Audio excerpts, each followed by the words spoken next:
o'clock. Okay. Took me longer to get here. Good morning.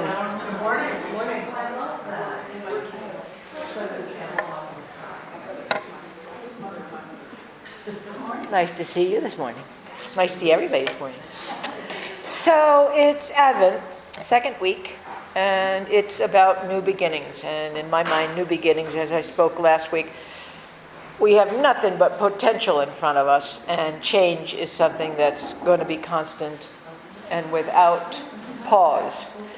And therefore, Advent's a great time to kind of pump that up and realize, oh, there's newness coming into my life. So we talked about the three Marys. The Orans is the Mary that has her hands raised in supplication and surrender. It's a prayer form. If you didn't come last week, we're not going to review that, but that's where we were last week. The second in the Mary Trinity, my understanding of Mary's Trinity, is the Mary of tenderness, the Theotokos, where her face is touching Jesus. They're an icon of tenderness. They're an icon of love, and they're an icon of the inseparability that happens between people who love. Regardless of who or what it is, love is this powerful, energetic force. One of the things, I love science, and I was listening to a podcast about a guy who said, how did creation happen? Turns out at the big boom, the big blast, everything that ever existed in the universe came into existence. Well, that's a really nice idea. That's our God experience. But the reason we have a planet and planets and stars and Sputniks that fly through space is because molecules actually love one another and they pull together. For some unknown reason, they have an attraction. And in my book of Mary Jane, it's all about love. That's the one thing that we can depend on. That's right. So, the Nativity.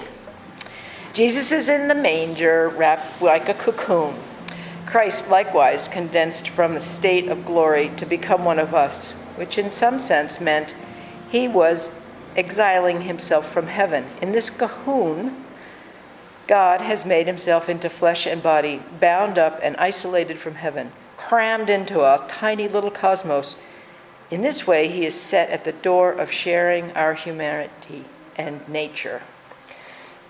That's a pretty big statement, but I got that from, well, I wrote it, but I got the idea from an Orthodox guy. And I've never actually thought about Christ being separated from heaven. But if we're going to go Trinity, Father, Son, Holy Spirit, they are separate, and together they make up a unified force. And last week we talked about Mary being the house of the Holy Trinity. She is created. She holds the Creator. In that Creator, it's the spirit of humanity, and it comes through Christ to the Holy Spirit to us. Those Orthodox, man, they've got theology past any Christian shit that I've ever heard. Excuse my language. Mary turns her head away from Jesus, her son. She knows he is self-fulfilled and secure. It is her betrothed, Joseph, who needs compassion. Every act of compassion and understanding helps everyone. The Orthodox Proto-Evangelium tells us that after the birth of Jesus, Joseph walked out of the cave battling doubts. The old man next to him alludes to the devil, whose course and value is in his ability to cause doubt and angry thoughts. Now, again, I'm not a big subscriber to the devil, so you can forget that little character, but you see that there's Jesus in the cocoon, and Mary is turning her face towards. The icon should be reversed. This part should be over here, that, but, for the lack of me noticing that small little detail, I'll give you another example, which is the same. So, shame on me. Theoretically speaking, the icon stays the idea that sometimes God shows up in our lives, raising questions and doubt. God bestows his grace upon us, and when he seems to withdraw a little bit, allowing difficulties to test and deepen our faith. Iconography, hola, good morning. Iconography, in large part for me, has always been, here's the image draws you in, and you end up going, what are they doing in there? Which is true of people that you meet. Think about falling in love with somebody. You get, oh, look at you. You get a view from the distance, and then you get closer and closer and closer. That's what love is. It attracts, it pulls you in, but it also allows you to doubt and question and get stuck on things. Some of these icons I've done, this one I've done, and some of them are the historical icons. When I was just speaking about when I see an icon, I notice how it pulls me in, and all I end up with sort of is the essence of all the questioning. In this one, it was that circular swirl that you see, the eternity symbol. So we have all of creation giving a circular form that includes her bed that she's laying in and her garment, and it gets smaller and smaller until it's just between the lines where they touch face. So the only time you see Mary's face touching Jesus' face is at his birth and at his death. This is symbolic talk. You can always find icons that don't fit that criteria, but in general, I'm trying to preserve it as a language, the general idea.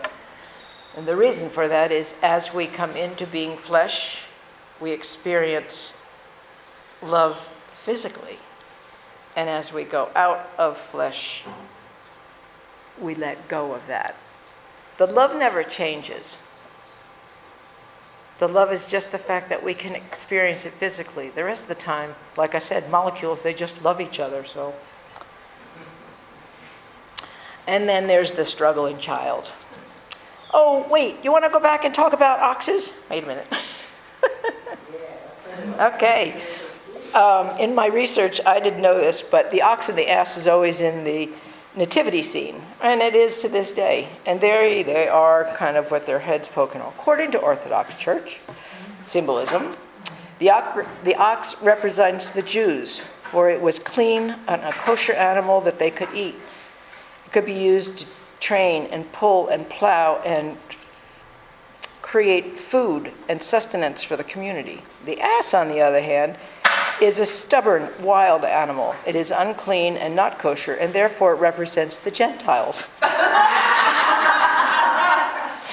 who do not have the law of Moses. They are lawless, and they have no one to guide them from their pursuit of indecent and immoral behavior.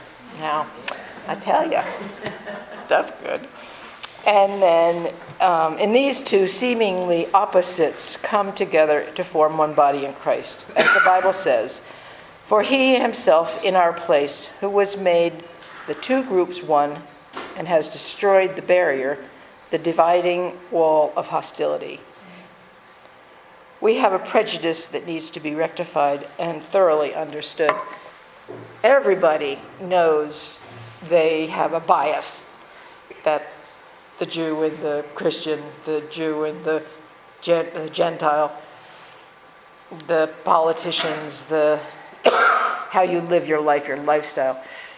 In order for us to become one in this Mary of tenderness that we're going to talk about, you really have to get your head around what you're holding on to and what you're willing to allow happen in your life. There are tiny little biases that sneak in with our conversations about one another. There are tiny little interior dialogues that are filling our heads with doubt and condemnation of other people. To silence that mind is why we meditate. To silence that mind is why we do mantras and we repeat them over and over and over, to stop it. Because that stuff of thought isn't helping us become one nation or one people or one energetic being where we all experience oneness. You'll still have your own individuality. It always happens. I'm rambling. So, let's see. Why does Mary look so sad? Their cheeks meet at birth in the nativity scene. The only other time you see them is when they're done. Mary transcends the boundary between time and space, allowing God to be born in us. It will change our hearts and mind, as he says, I will be with you till the end of time. Coming to that theology shifts our minds, our hearts entirely. If we're going to imagine that there is nothing that does separate us, life becomes very different. Most of us, and myself also completely, I know I'm an individual all the time, but I want to be part of the whole. Desire is just like love. It just will take you in the direction of where your desire is. So if your desire is to be that tenderness of Mary and Jesus, your desire is to be one with everything that you see, touch, feel, understand, then you will be taken there. The struggling child. I painted a lot of Marys. I painted 28 of them in a series. They were all the same size. And when I got to this particular icon, it was really powerful. I had this awareness that if God took all of his creation, its creation, and squished it into a little child, if that was me, I would struggle like crazy. I'd be like, what's this? I can't be in here. Something went wrong. And backing up to the nativity scene where he's wrapped in a cocoon and he actually realizes, I am separated from heaven. I am separated from my original being. When that happens, you struggle. And so what's Mary doing? Mary's not doing anything. She's peering off into space.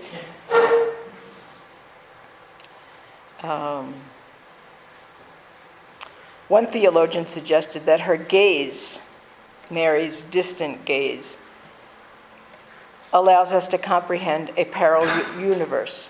She sees all flesh with one eye and all spirit with the other, as if two rails are stretched out through and constantly into eternity.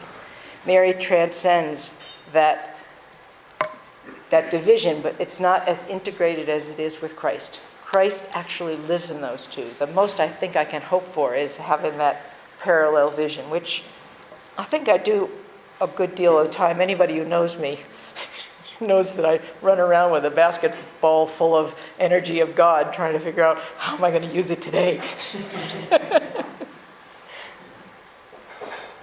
Here's another one to look at. Some of you might notice his little foot there. In most of the struggling child's and tenderness also, the bottom sole of Christ's foot appears to show his vulnerability.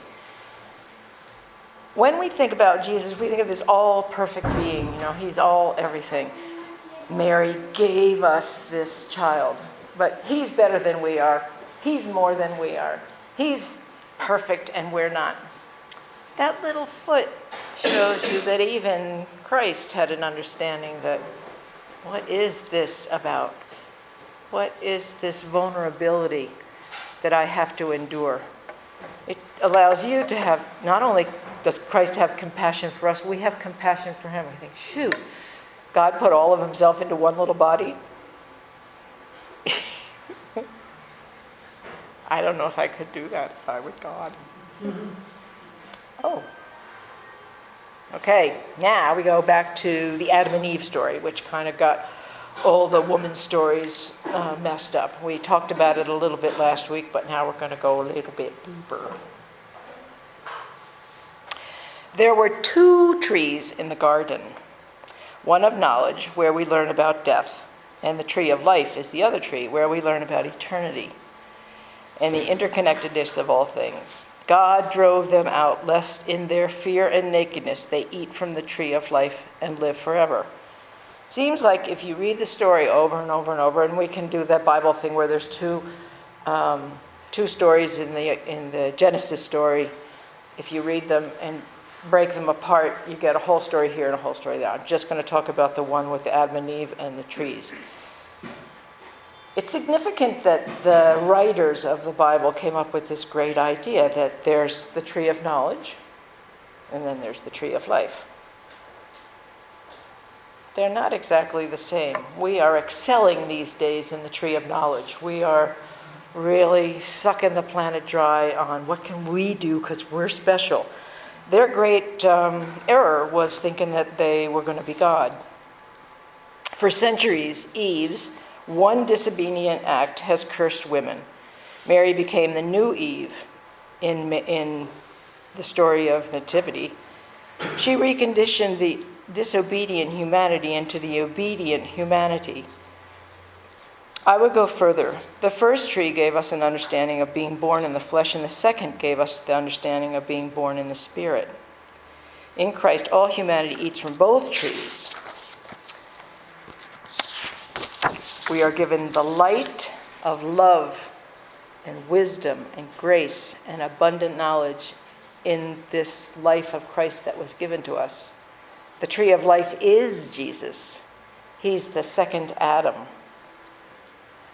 I could open this up to discussion. Anybody wants to jump in and make a comment? Can I just ask for a little bit of clarification? Sure. In where you said in Christ all humanity eats from both trees? Mm-hmm. Now it does. Theoretically, Could you elaborate yeah. just a little bit? In symbolic language, when Adam and Eve eat from this tree of knowledge, they gain an understanding of death, and their motivation is, I want to be like God. So if they are in that mindset, they don't have a full understanding of spirit. They don't have a full understanding of God. They have an understanding. But it's not in its fullness until Christ comes along. So is the Eucharist supposed to be the equivalent? Absolutely. We're going to get to, no, maybe we're not going to do that. Next week we get to that one. On that previous Yeah. one, I'm just curious. What struck me about that is the translucency of Christ, Jesus' robe. Yeah, it should be even more translucent. I just didn't paint it well enough. But, I mean, it's striking. Imagine that God is an ethereal thing that you cannot see. So in iconography, since it is a language, they're trying to portray for the viewer something that they can understand and contemplate. So making God himself transparent helps us make that little leap. Of course, and there's the little snake. I don't know. You know, I'm the author of these icons, so they have covered themselves not with the leaf from the tree on the right, which would be the tree of knowledge. They've covered themselves with the tree of life, which is a hopeful actual accident that I made in painting this. I probably should have kept all those leaves the same, but I like your laughing. Okay.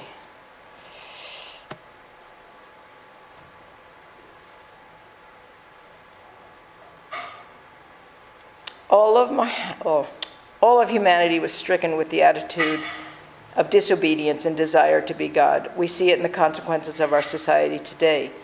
The environment, Stealth Mary's Church, AI, outer space exploration. We know no limit and resist no obstacle to explore the knowledge available to humanity. We have been given great abundance to do anything we choose to do, and it has power. What will be the consequences of our knowledge? Or is this the insatiable desire to know God in his fullness? I personally think knowledge is a great thing, but it's also a place where you fall down a lot. The knowing gives you a sense of ownership. So I know the truth. Nobody says, I love the truth. I mean, we do say that, but love has a different kind of language than knowing. It has a softer resonance. And I think thinking about these two trees and these two Marys, you come to an interesting deduction in your own head and mind, trying to figure out, am I using my knowledge here or am I using my love here? Will knowledge bring us to a oneness in the world, or will love bring us to a oneness in the world? It strikes me that knowledge kind of forces you into the action mode, whereas the other trade is really more about being. And it makes sense that evolutionarily, humanity is going towards a higher consciousness, which is more loving.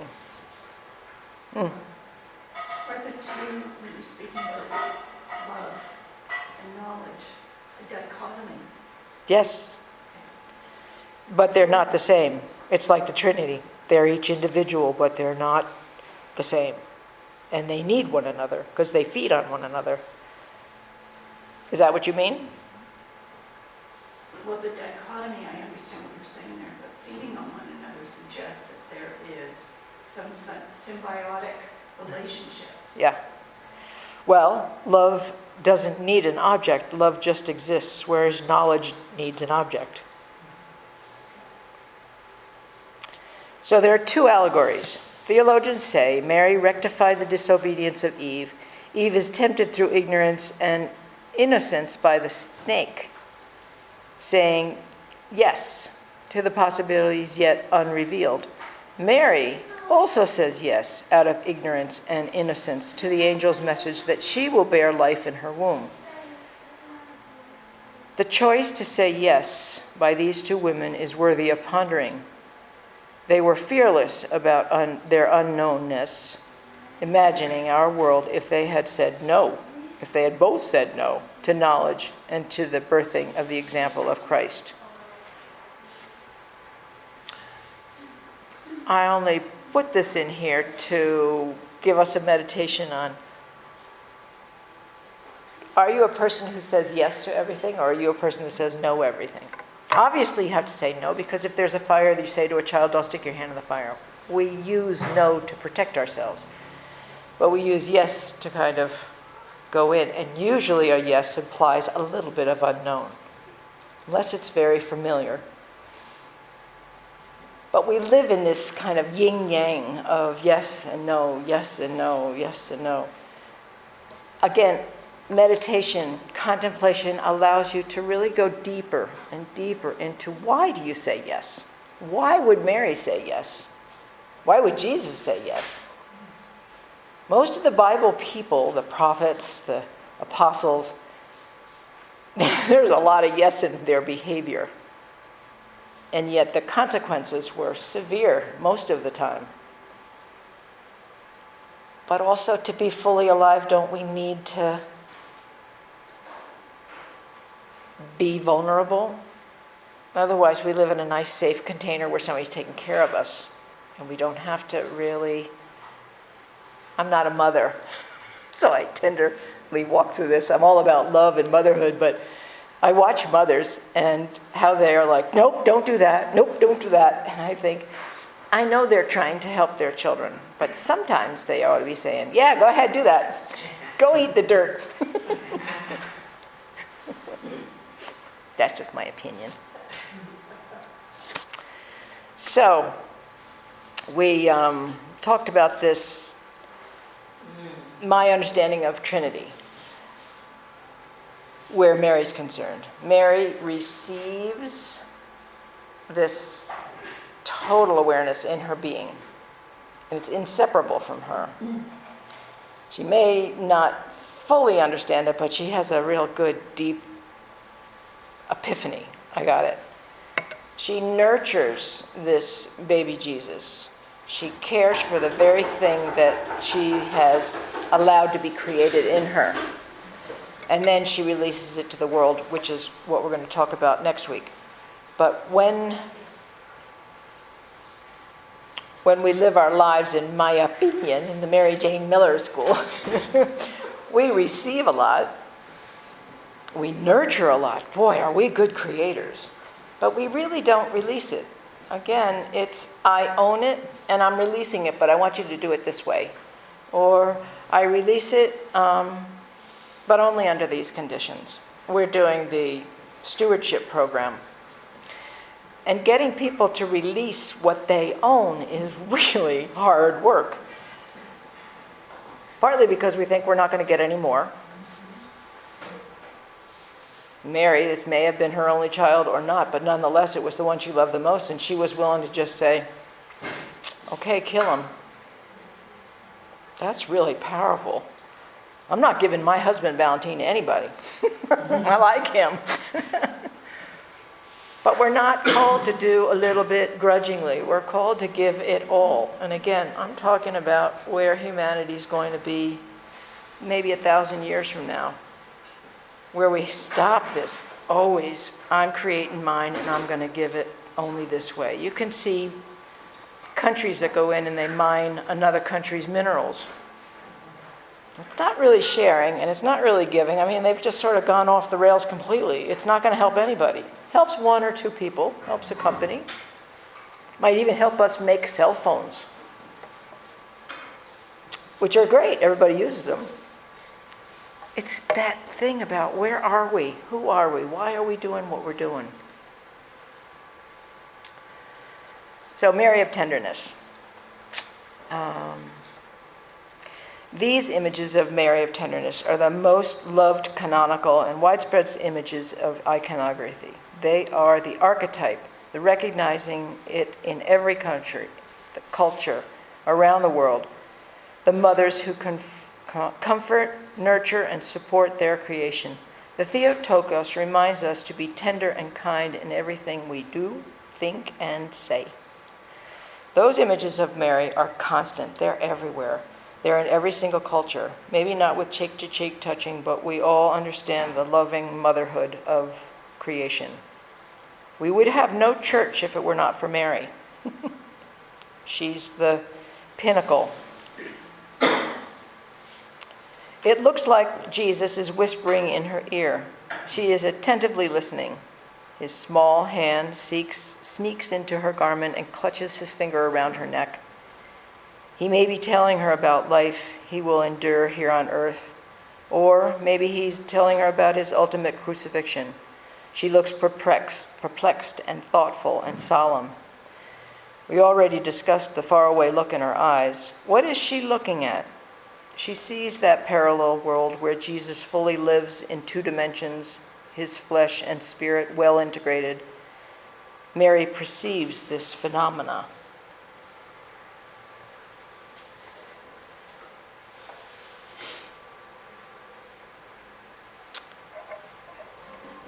There's the little shoe that Jesus has lost off the bottom of his foot. Oh no, you can't see it. It's down below. There's a little string that goes.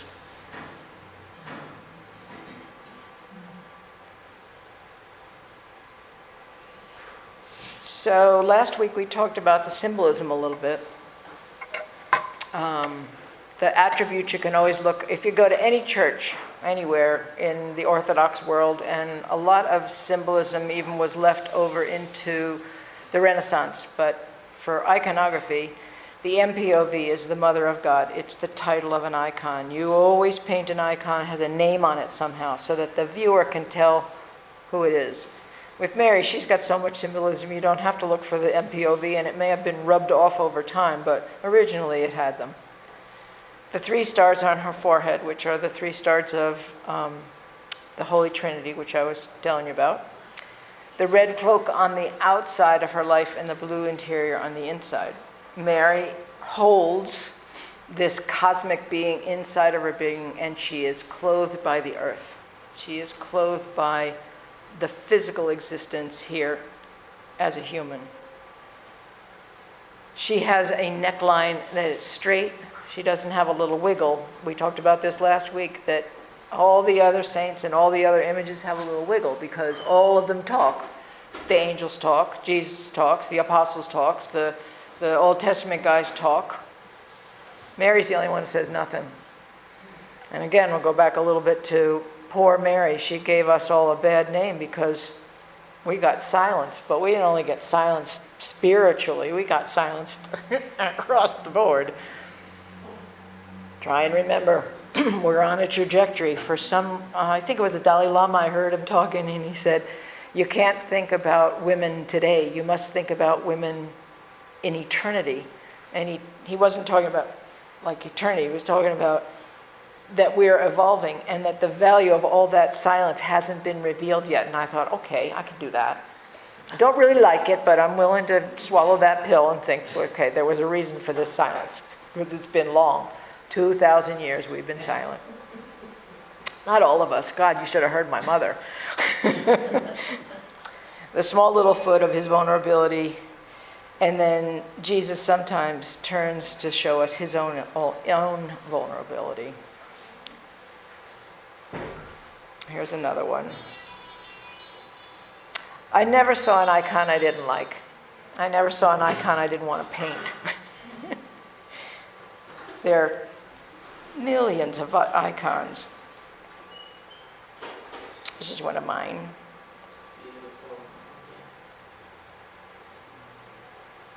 Is the silver and gold paint, or is it really? It's silver pewter.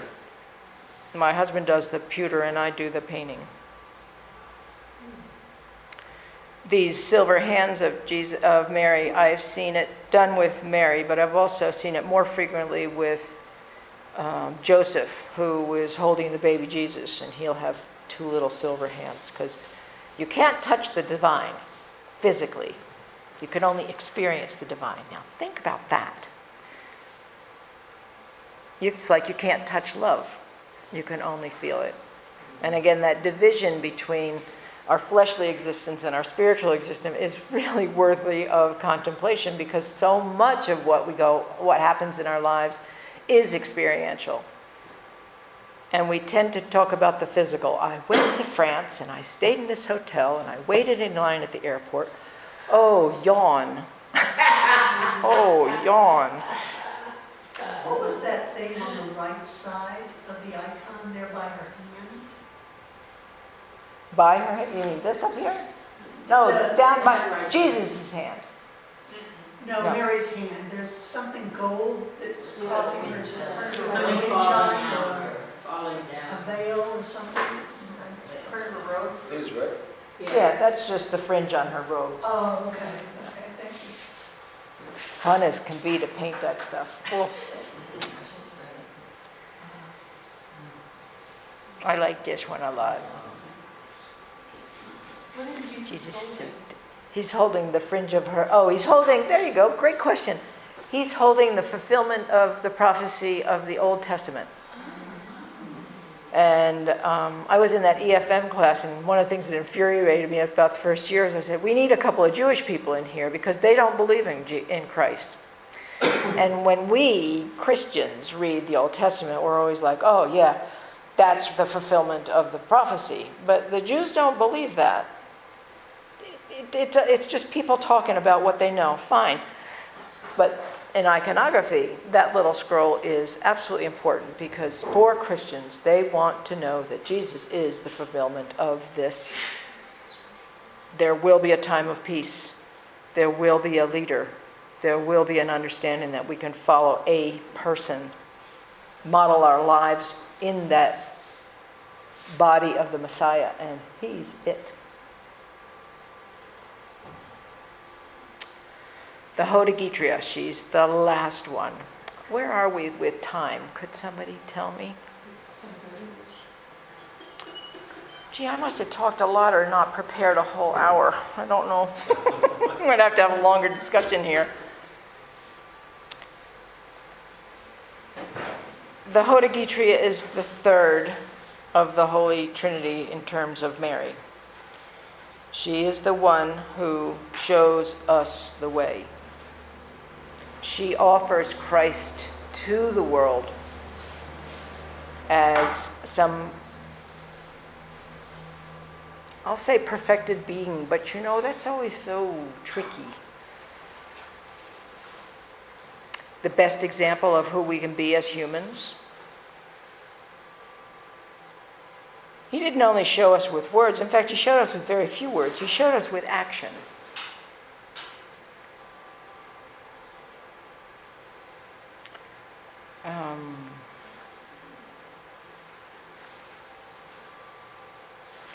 I don't know what I'm going to do. I don't have any more notes. Where are these icons from? Like, like it's from Russia. This one's definitely from Russia. One way you can tell it is between Russian icons and Greek Russia icons. What's the difference? Well, that one's my icon, and I used this icon to inspire that icon. You're supposed to, quote unquote, by the icon police, reproduce icons exactly how you find them. In which case, those Orthodox people are never got it. They have no chance in changing because the icons have to be. That's not exactly true. If you have a star on your forehead and you've been given permission by a priest, you can start changing icons. But since that never happened in my life, I just took the liberty of deciding that I would change them when I feel like I need to change them. And hopefully I don't lead anybody to fall down and hurt themselves on any theology that I speak of. Greeks tended to keep their icons very simple and very straightforward and uncomplicated. The Russians started embellishing them, backgrounds and gold and silver and lots of little details and tremendous backgrounds that were wonderful to look at. There's another one where I tried to be faithful to it. I got a little closer. Is that Greek or Russian? That one is Greek on the right side, on the left side. And Jesus has a scroll. It's not white, it's red. That, again, wasn't my choice. That was the original's choice, the original iconographer. Mary Jane, the different ways the fingers are and the hands are, Uh-huh. like that one, like there's one finger up, and then the other one, it was kind of like this. Yes. What is the The symbolism in Jesus' hand, mostly Jesus, you can see it sometimes in some of the apostles. Mary never has her hand like this. So these are the two natures of Christ, all flesh and all spirit, and this is the Trinity, Father, Son, Holy Spirit. Or this is the two natures of Christ and the Trinity. And sometimes this is the two natures of Christ and the Holy Trinity. two what of Christ? Two natures of Christ. Natures. Right. All flesh, all spirit. And these are the Trinity, these three. They're all correct versions, but like I said, that hand, you never see it on a woman, you never see it on Mary. You see it occasionally on the theologians who kind of formed the early church, who were the apostles. When you see them in their big robes and they're standing in an event, one of them might have their hand like this. But really, that attribute is given really just to Jesus. Mary, on the other hand, when she's a Hodegetria like this, she has her hand slightly out like she's offering Christ to us. It's the back of her hand, and she's not really caressing anything. It's an open hand. And the other one, she's always caressing Christ to make him so he doesn't fall out of her arms. What materials are used to make the old icons, and what materials do you use to make the new ones? The same. I use eggs, yolk, and earth pigments. Wow. So the symbolism or recipe is the raw potential for the chicken, or the raw potential for life. It's just the egg yolk, without the membrane, without the egg, without the yolk, mixed with million-year-old dirt, which represents eternity. Because the dirt has been here since the beginning of time when all those molecules came together. That's to create divine image. And that is really powerful, I have to say. Well, there's a lot of reasons why I like to paint icons, but that's one of them. I love the idea that I'm pushing little particles of dirt around, and I'm putting little layers of egg on there, and I'm poking them around and go back in my dish and mix and paint. And out comes these amazing images. It's like they even surprise me. Do you even use the same materials on metal? Because you were painting on metal, you were painting on... No, I'm painting on wood, and the metal is applied afterwards. Oh, okay. Yeah. Okay. And the gold is applied. Gold is the only metal, other than the estaño, that you put in halo. And halos are round, and they encompass our five senses, and they go all the way down to the top of our heart. So they're actually, the halo, the shape of a halo, includes all of your ability to understand, because you're experiencing the world through your five senses and your heart. So that's real gold. So it's real gold. And the way to apply the gold is first there's the board, and then there's the gesso, which is white. Then you apply bowl, and bowl is, France has the best, finest gold bowl, but bowl is the finest ground material that we have in terms of stone. It's clay. It's got the raw potential for life. You can apply it and then you can sand it and apply it again and sand it. It's a very warm, kind mineral. Whereas some of the other minerals are really difficult to deal with. They sink, they float, they won't suspend in water. They're terrible. But bowl isn't like that at all. Bowl's like playing with butter. And then you apply the gold to that bowl. And when you put them together, they're almost inseparable. They'll come off the board together, but the gold, you can rub it off the top. But basically, once you get those two together, and the symbolism in iconography is you're taking creation and you're adding God to it, and it's inseparable. Because God is represented in the gold. It's not paint. It's not a jewel. It's not board. It's not gesso. It's just gold. And you can see yourself in it. So really good iconography that has expert gold applications. I'm not one of them. You look at the icon and then you can see yourself in the halo, which is a very odd experience. I went to Greece and I went to that Benak museum, has beautiful icons. And I was walking by and I saw just the side of my face in an icon of an angel, and I went, oh, I like that. I can be in that space. I can be in that other dimension because of this halo. We do it all the time with a mirror. I just don't think we think it particularly mystical because a mirror is a mirror. So the halo, I mean, I've completely misunderstood the halo, and I see that your halo is evident, much more evident in both Christ and Mary than it is in the other. Well, the other one, let's see if I can get the little cursor. Is that, yeah. You can see just a little bit here, because the whole icon is done in gold. And then there's a little bit of a line right here.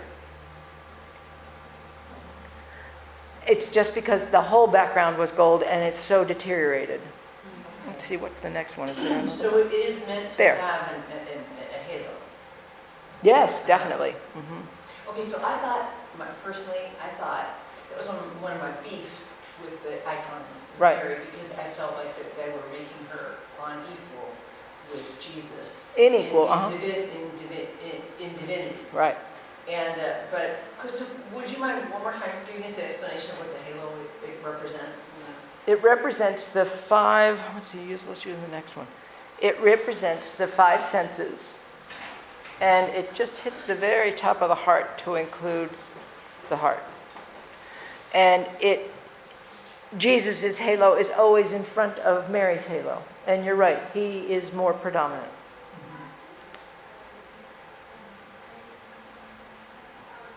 And it's gold. I mean, it's this wonderful metallic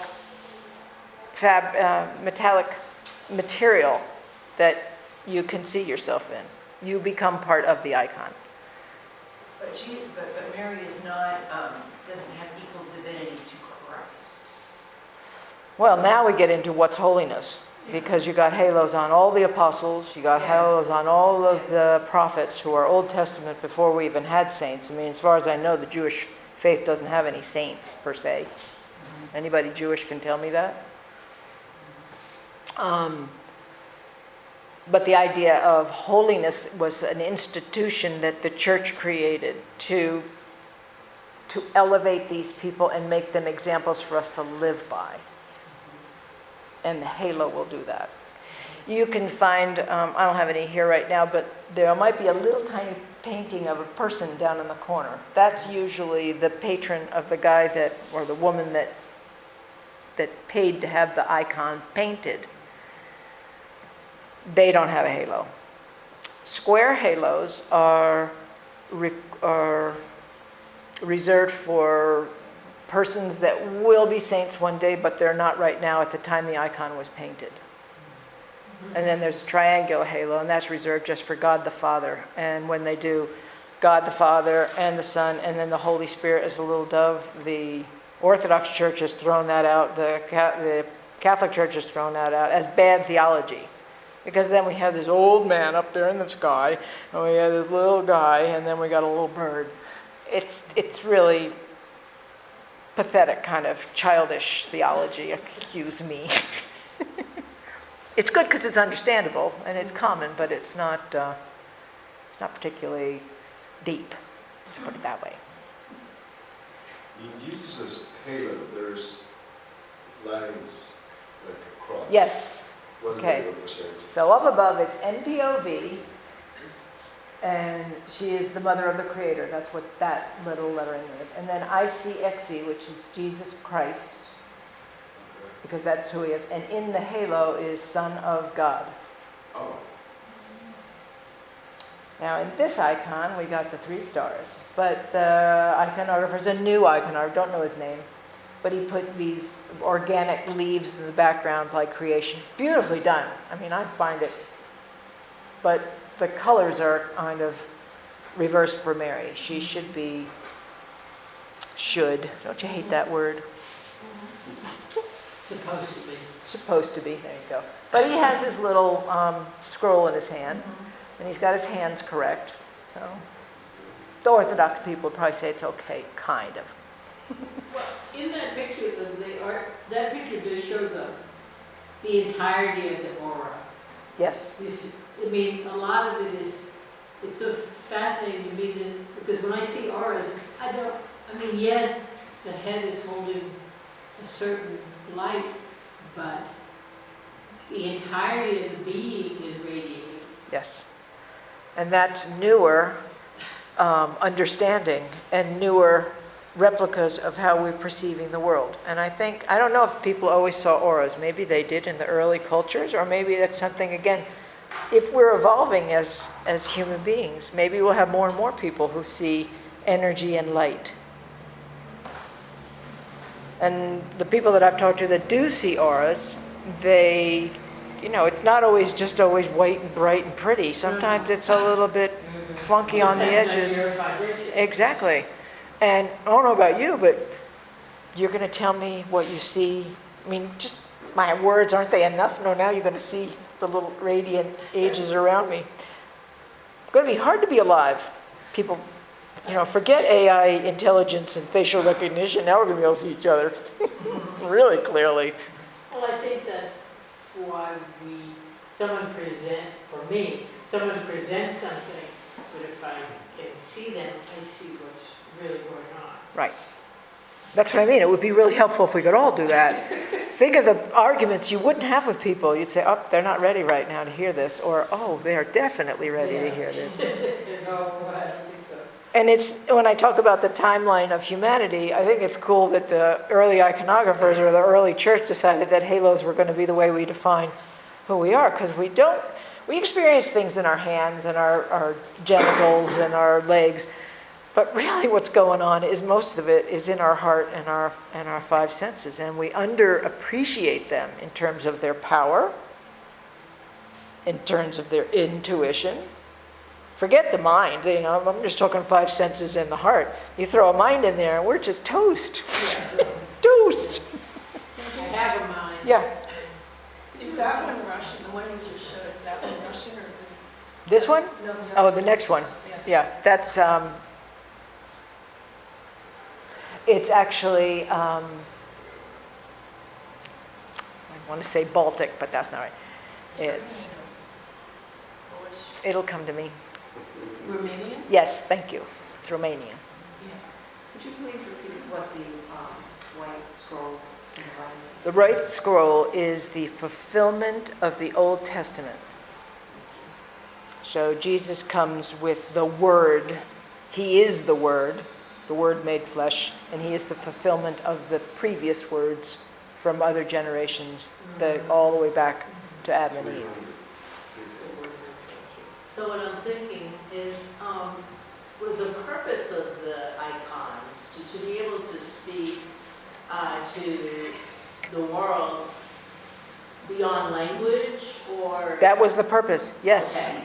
And so, where did people learn how to interpret this? Because I just say, oh man, I've looked at these for so many times growing up, and I thought, oh, that's so beautiful, but never understood the symbolism. So how was the education and the knowledge to interpret these passed down? Did people study this, or how were they taught in church?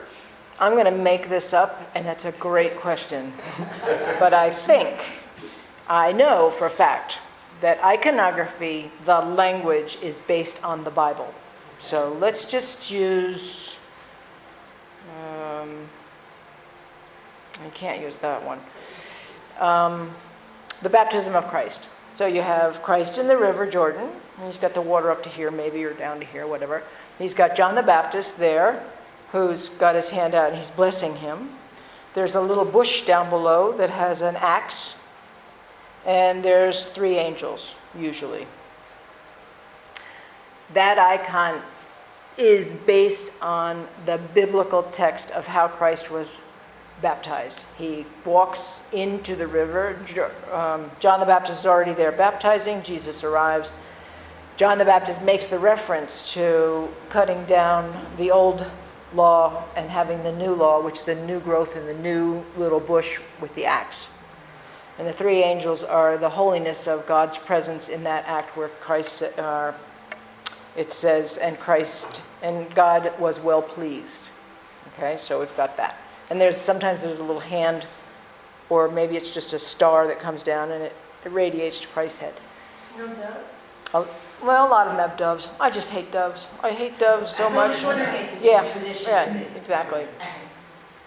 So your question is, how did that start? It started because the early church, they didn't have, or the early communities, because there was no church in the very beginning. These things go back to the year 2nd century, 2nd, 3rd, 4th. So think of the first 800 years. And there was no Rome, and there was no Hagia Sophia in Turkey. There were just these little communities set up in isolated areas, or maybe in a downtown area, but they were meeting and they were afraid, but they knew this Jesus story. There must have been artists like me who portrayed the images. And the reason they portrayed the images is because they read the text, they read the letters, they knew 2nd generation or 3rd generation of people who actually knew Jesus.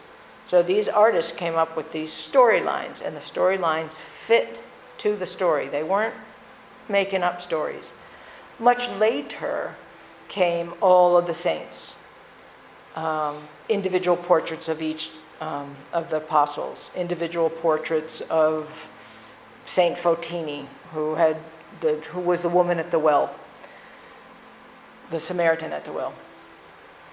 All of that kind of iconography language came in a little bit later. Their original icons, I think, and this is where I'm making it up, came from the narrative icons. And the reason they had narrative icons because they couldn't read and they didn't have books. So they got together, they hear the story, and these artists, put the stories up on the walls. And since they were storyline to storyline, visual to visual, they could really recognize who it was. And then, as I said, the church starts building this whole repertoire of all kinds of images. I've been to many Orthodox churches in Greece. I haven't been to any in Russia. Those people haven't got a clue who they're looking at because we've lost it, because it's not being taught. And because a lot of their saints are these obscure people that, did something somewhere and they're dead and they're gone and there's no historical evidence. But who taught it? Was it taught in the church? Was it taught by scholars, or who interpreted The actual painting? Yeah, who interpreted the Okay, icons? so somewhere around 1,200, 1,800, by 1600 it's well developed. You've got schools of iconography all over, and that's where the policemen come in. They say, no, there's going to be a doctrine. There is a doctrine, and there's a visual canon that goes with iconography. If you paint what that is, you're in, and if you don't paint that, you're out. I have the canon at home. I look to it for references. But I'm more interested in who is this crazy guy that came down and got inside the belly of this woman? I mean, I find the story to be, and the fact that they're little windows that are visual, because I'm an artist and I like things to be visual. I studied the history of art, and of course that means the history of Western European art. Right. And so when the Renaissance came, A whole nother, it looked like there was no more iconography no. in Western Europe. Did Eastern Europe and the Orthodox, did they continue? Yes, they did.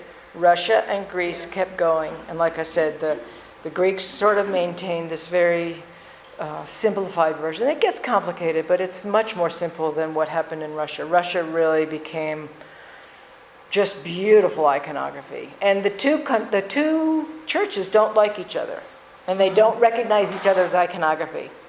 Which is, again, more of that, why do we have to own everything? Why do we have to smash into everybody and go, nope, that's not right, I'm right, you're wrong? Isn't it power? I mean, in the end. Yeah. Power takes Fear. It's power. It looks like power, but it's really fear. It's like somebody's going to take all that I know away from me and tell me that I don't know. Like a little child going, no, I do know. We've all argued with children, aren't they something? So what about the kind of fun stuff with Pope Leo and the Greek Orthodox right now, church? We've got kind of a buddy system going on. I think there's a buddy system going on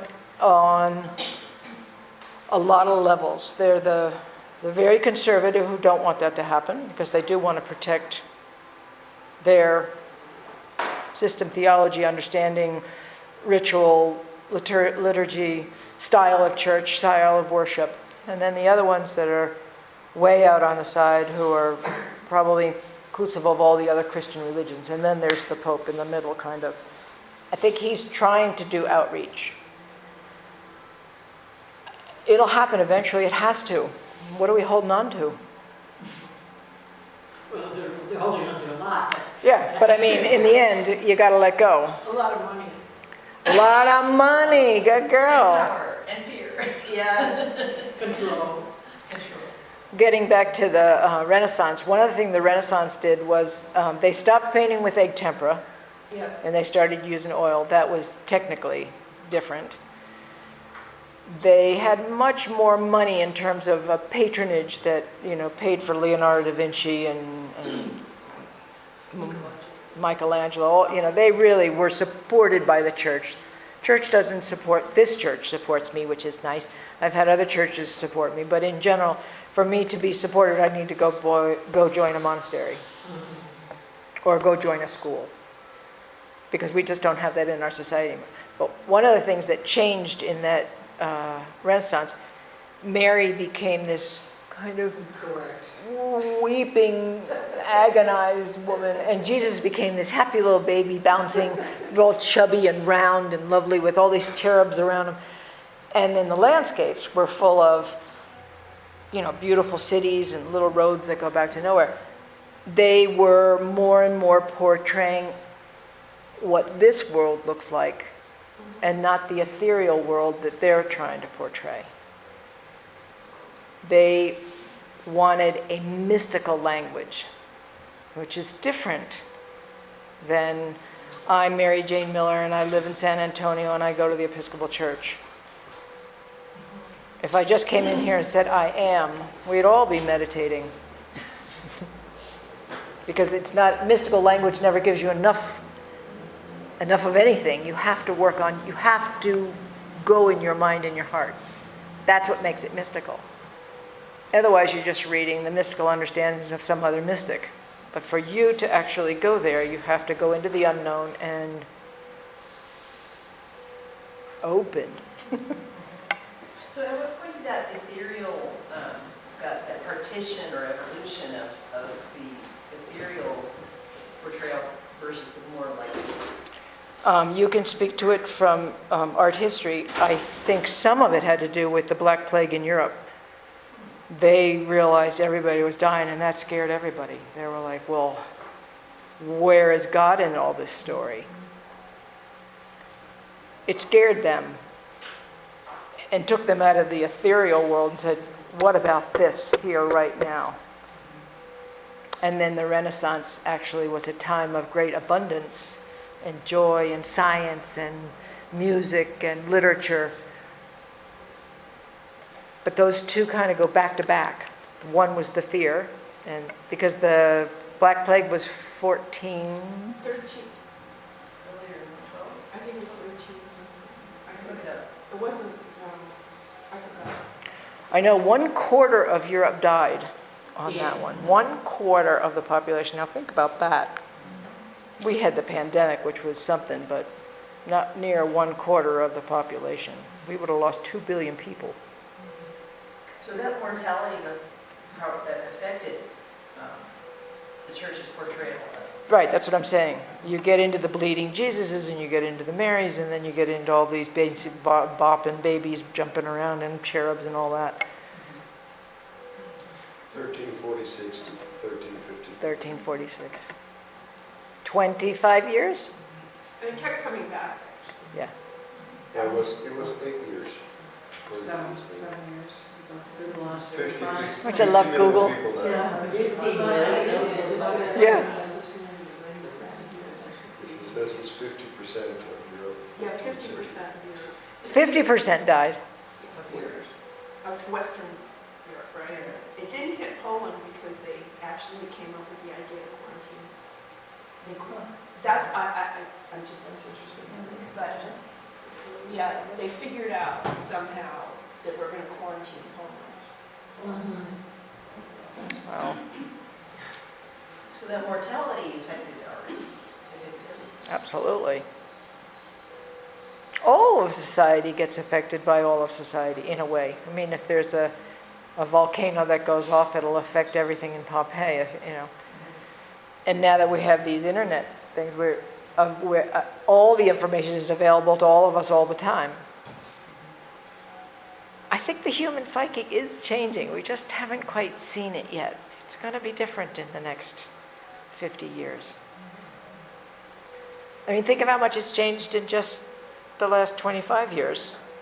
Physically, you know, cell phones and travel and all this. And then add that again, 25 years. But our psyche doesn't seem to have changed that much, but it's going to change. It has to change. Well, too, I think that, there's this element of faith with image, right? Yes? So the element of faith with image, look at us right now where we can't trust any image, right? Any image before our eyes we can't really trust. So it's got to affect psyche. What if we all just started trusting ourselves? My mom was great. She said, you don't need to go to school. You already know everything you need to know. So does everybody. So I was like, who are you? But there's some truth in that. Think of how many times people say, I don't know, and you look at yourself and you go, they know.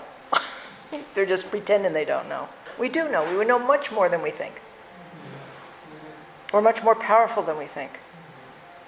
We're much more flexible than we think. Yeah. From an educator's perspective, my sense is discernment becomes more and more important to learn. Because it's not just the visual element, it's also the audio, the voice. All of those things can be replicated, your mannerisms can be. But to be able to ask the question and to maybe have the spirituality to sense the accuracy or the falsehoods. I don't know how well that's done, but that's going through my mind. Sure. Well, let's go back to the two trees again. The trees said, I know. You know, you eat from the tree and you get knowledge. Well, if you are going down your path of deducing things, when we get up to, I don't know leads you to wanting to know. I know. You're stuck. I'm an AA, and one of the things Bill Wilson said was self-knowledge avails us nothing. Yeah. So this isn't about thinking yourself, wow, it's about having a spiritual experience was, the information he was trying to give. But he said, the knowledge is not going to help you. No. I'm not against therapists at all. I think they're really valuable, only up to a point though, because you can keep working on who am I, and until you started saying, who are we? You might know who you are, but nobody will be able to talk to you there because you're I'm so sure I know who I am, and I'm going to tell you who I am, and I'm going to tell you why I am, and I'm going to tell you how I got here, and I'm going to tell you what I'm going to do next week because I know I can go. And it's like, maybe we need to unpack our baggage. God knows we all have a lot of it. But it's like I went to France and I got on a plane and then I went and I saw the Eiffel Tower and I went out for dinner and my room was really nice and I'm like, oh. It is. And I think that for me, the value of knowledge is perspective. You see, when we only have one perspective, the perspective we grow up in, then we can't expand our awareness to others. So that's the value that is perspective. When we can look at things from every different perspective, and then we have a spiritual perspective. How do you think you enlarge your perspective? How do you enlarge your perspective? Well, you have to be willing. You enlarge your we. Your we. Yeah. And you experience other things, other than what you know. Right. That's the difference, like when you're talking about I know and I don't know. Uh-huh. When you're in the I don't know, then you can enlarge your perspective. There you go. Right? Yeah.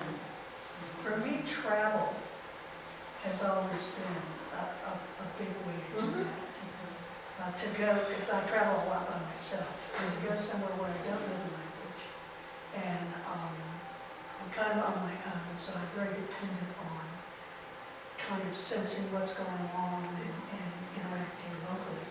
And one of the things I really wanted to do for my grandchildren was to plant that bug, because I realized how few Americans actually left the country. Yeah. And so for his 16th birthday, I took my grandson to Japan because he was studying Japanese. And this spring, I'm taking my 25-year-old granddaughter to Ireland. And my grandson's, he's like left the station. He graduated, he and his friends went to South Korea for 3 weeks, and he went to Italy with his grandfather, walked with the Caminos, and so he just, every year, he's got an international trip he's waiting for. And I want to plant that seed because I grew up in the military, so by the time I was in my 20s, I was tired of moving all the time. And I regret that in hindsight. I wish I had done more in the earlier years, but I've been making up for it. So, There you go. Yeah, we should all leave and live in another culture. It just messes you up completely. Good. In a good way. But there's But also you an get inner wired. knowledge. There's an inner knowledge. Yeah, I think that's the one my mom was talking about. You just know. It's an intuition. Knowledge within self, and not still looking to the world for information. Well, again, if you say, I know, you don't use that inner knowledge, that intuition, that epiphany, that self. It's not self. Actually, I think you connect to some wave that's always there. Know thyself.